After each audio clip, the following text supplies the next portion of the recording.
Praise the lord అందరికీ. అందరూ ఎలా ఉన్నారు? బాగున్నారా? మన 40 days fasting prayers heart transformation series day 10లోకి వచ్చాం.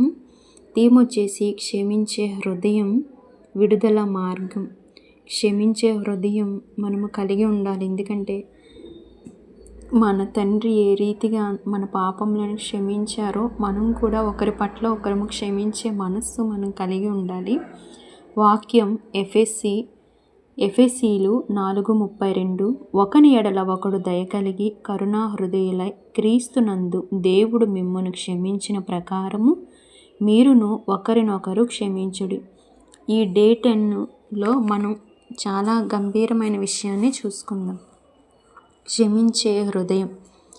మన హృదయంలో బాధలు, అవమానాలు, నిరాకరణలు, మోసాలు దాచుకొని ఉంటాం.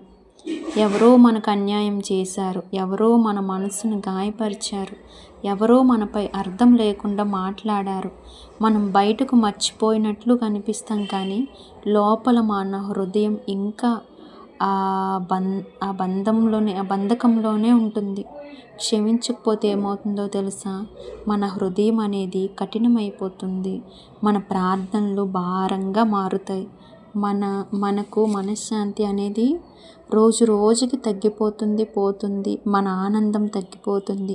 క్షమించకపోవటం అంటే మనల్ని మనం శిక్షించుకోవటం లాంటిది. క్షమించడం అంటే తప్పును సమర్థించటం కాదు. క్షమించడం అంటే జరిగినది సరైందని అనటమూ కాదు, మనం బలహీనులమని అర్థమూ కాదు.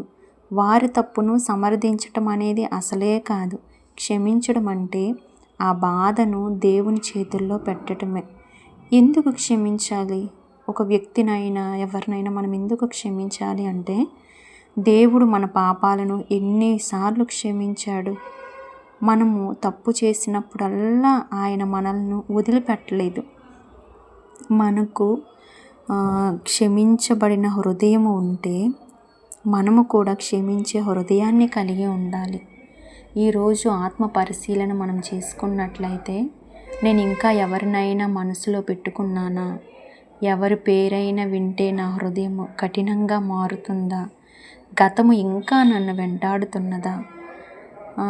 ఈరోజు ఆ పేరుని దేవుని ముందు చెప్పండి. ఏ వ్యక్తి విషయం వల్ల నీకు బాధ అనేది కలుగుతుందో అది దేవుని చేతిలో చెప్పి, ఇంకా ఆ వ్యక్తిని క్షమించాను ప్రభువా అని దేవుని చేతిలో పెట్టి ఆ బాధని ఇంకా విడిచిపెట్టండి.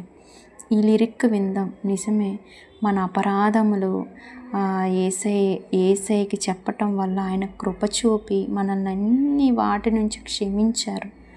ఆయన పరిశుద్ధుడైన దేవుడు మనలాంటి పాపుల్ని క్షమించే హృదయం అంత గొప్ప దేవుడు కలిగి ఉన్నప్పుడు నువ్వు నేను ఏమాత్రము మనం కూడా ఎవరు మన విషయంలో కఠినంగా ప్రవర్తించినా వారి పట్ల కూడా దేవుని హృదయాన్ని కలిగి ఉండి వాళ్ళని క్షమించినట్లయితే దేవుడు మన అపరాధములను కూడా క్షమిస్తాడు. ఈ చిన్న లిరిక్. అపరాధిని యేసయ్యా కృప చూపి బ్రోవుమయ్యా, అపరాధిని యేసయ్యా కృప చూపి బ్రోవుమయ్యా, నేపమెంచకయే నీ కృపలో నా పరాధములను క్షమించు, నేపమెంచకయే నీ కృపలో నా పరాధములను క్షమించు, అపరాధిని యేసయ్యా కృప చూపి బ్రోవుమయ్యా. అందరి కళ్ళు మూసుకున్నట్లయితే ప్రార్థన చేద్దాం. గొప్ప దేవ, ఆశ్చర్యకరుడవు నువ్వు, అద్భుతకరుడవు నువ్వు, సర్వశక్తిమంతుడవు నీవు నాయన. దేవా, నువ్వెంత మంచి దేవుడు, ఎంత గొప్ప దేవుడు ప్రభువా. నిజము నాయన ప్రభువా, నిన్ను సిలువలో ప్రభువా వేలాడిచి ఎన్నో మాటలు ఉమ్ము వేసి అనేక ప్రవ్వా దెబ్బలు తండ్రి ఎన్ని చేసినను కూడా ప్రవ్వా మీరు ఎంత గొప్ప మాట పలికి ఉన్నారు. వీరేమి చేయుచున్నారో వీరెరుగను కనుక తండ్రి వీరిని క్షమించమని తండ్రి, అంత చేసిన అదంతా మీరు చూసిన క్షమించమని మీరు అడిగి ఉన్నారు ప్రవ్వా. మీలాంటి మనసు మాకు దయచేయండి. మా పట్ల తెలిసి తెలియక అనే మాటల వల్ల కానీ దేవా మేము చెయ్యరాని తప్పిదములకు మా మీద నేరములు మోపినను ప్రవ్వా, నీలా క్షమించే మనసు మాకు అందరికీ దయచేయండి ప్రవ్వా. నీ మార్గంలో మమ్మల్ని నడిపించండి, అన్ని విషయంలో మాకు నేర్పించండి.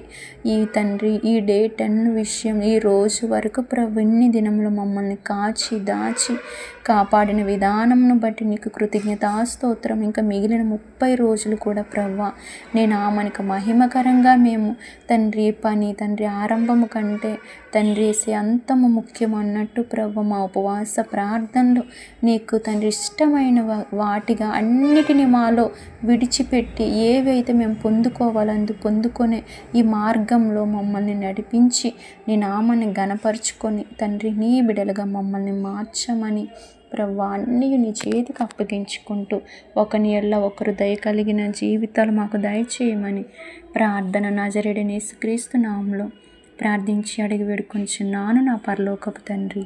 ఆమేన్. God bless you. Thank you.